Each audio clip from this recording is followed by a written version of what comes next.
All right, so we made it upstairs, and as you can tell, there's a big renovation going on here as well.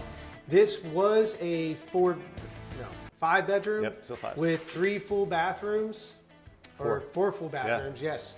And it's gonna stay that way, but they're creating an extra little space by putting up, you know, some drywall and stuff where there was like a nook, if you will. But they're taking one of the bedrooms and converting it into a large master closet and then a closet for one of the other bedrooms. So maybe explain the reason behind that and why you decided to go for that. Yeah, the biggest thing is wondering how my wife was going to do laundry for a family of 6 and going from literally the furthest point of the house up to our bedroom and folding and doing all that. So it'd be a matter of time if I was going to do this anyway.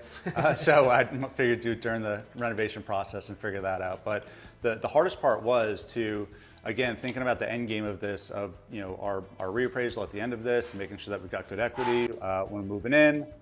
So what I didn't want to do was just take a bedroom and not put it back somewhere.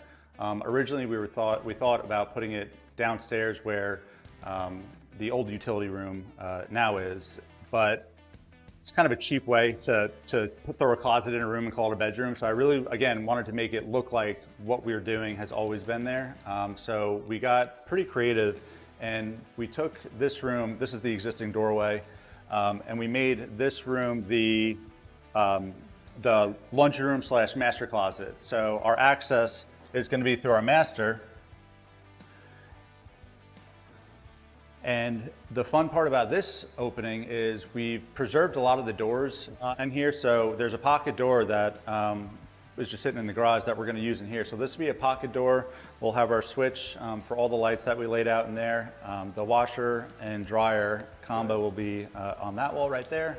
And now it just feels like a little bit more of a functional space rather than just a dark bedroom that it once was. Didn't I hear Nina say something about 2 washers, 2 dryers? Yes, yeah. So the good thing is we have the 2-in-1 GE combos. So they're ventless, which is nice. So I don't have to do any new penetrations to the roof, and I just got to run water to it. And what's good is we got the master bathroom on this wall that I could just run the vent and the copper over to it. So it worked out. But the other thing that kind of lent itself was taking, you know, as big of a closet as we wanted to, left us with about a 5-foot by 11-foot walk-in closet for our daughters, who are, you know, are going to grow up and they're going to need a bigger closet. So this space, you know, was once, you know, master bedroom.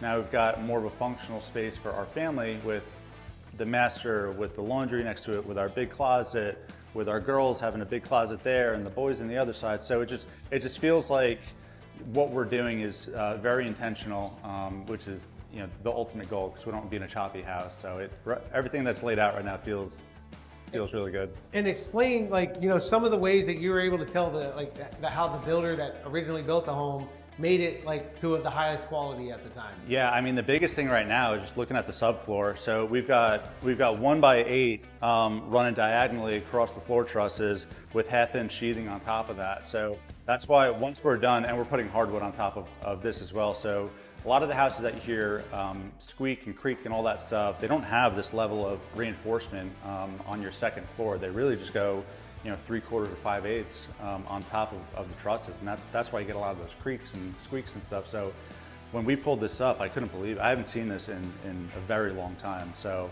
again, really proud of how they built it. Yeah, and that was something new. I didn't realize that, and so that was like a really good point that he had pointed out to us, and it was really cool to see, like, you know, just throughout every little detail that was kind of like paid attention to back then. And when you walk around the home, you know, just on the exterior, you look at the brickwork and it's like still intact. Like, you don't see cracks, you don't see it coming apart, like, you know, any of that kind of stuff. So it's inside and out on this home was built to a very high standard, you know, back in the 80s. Yeah, we paid for a little more expensive of an inspection on this, and I wanted them to inspect every piece of brick essentially in the mortar, but there was 0 point up. There was minimal. There's a little washout by the chimney over there, but that was the only spot that showed any sort of signs of age. Yeah. And then we've got the master bathroom over here. It's a little dark, so we won't necessarily walk in there. But, you know, again, it's a very cool design, how they kind of set it up. Correct me if I'm wrong, but the master closet used to be here, and Yes. then there were some like built-in closets that were right here. Exactly. So this big monstrosity behind you. So this took the width of the room. So it's a beautiful piece of furniture if anybody wants it. But you know, good luck getting it out of here. But this was their closet slash TV. You know, that's where they put their TV in there. And then they had in here 2 his and hers closets on the other side of these walls. So what? Let me see. Yeah, they don't work. So what we did was I was sitting here late at night and I was just taking, you know, my laser measure, which is, you know, one of my best friends, and I was just seeing, it's like, man, I can get a 16-foot bathroom out of this if I just get rid of all these closets and then just kind of figure out another spot for a closet. And that's what lent me to say, like, oh, well, maybe I can take that room and make it a closet. And then it just kind of snowballed from there of the layout, just removing a couple walls and seeing it a little bit more clear. And that's kind of the cool thing about a renovation, where there's a goal, right? But maybe there's not a set plan, and it's a little bit fluid getting there. So that's why I kind of like seeing the walls opened up, get a little creative with it, and then just work from there. And my crew's great. They tolerate me, you know, with the changes and just the new ideas, but I try to tell them as fast as I can so it doesn't hold them up. Yeah, and overall, this is going to be a very cool renovation. We're super excited. We live next door. We're living in a live and flip. We've done a couple of videos on what some of the renovations. We're on the slower side. After he told me about, like, you know, what it is that he was doing, I was like, man, I wish I would have done something like that, because, you know, now we've been living there for going on 3 years, which is okay. That's what Lena and I do. And so we're super excited to have you as neighbors. We're super excited to see what you guys are going to do with this home and how beautiful it will be. Yeah.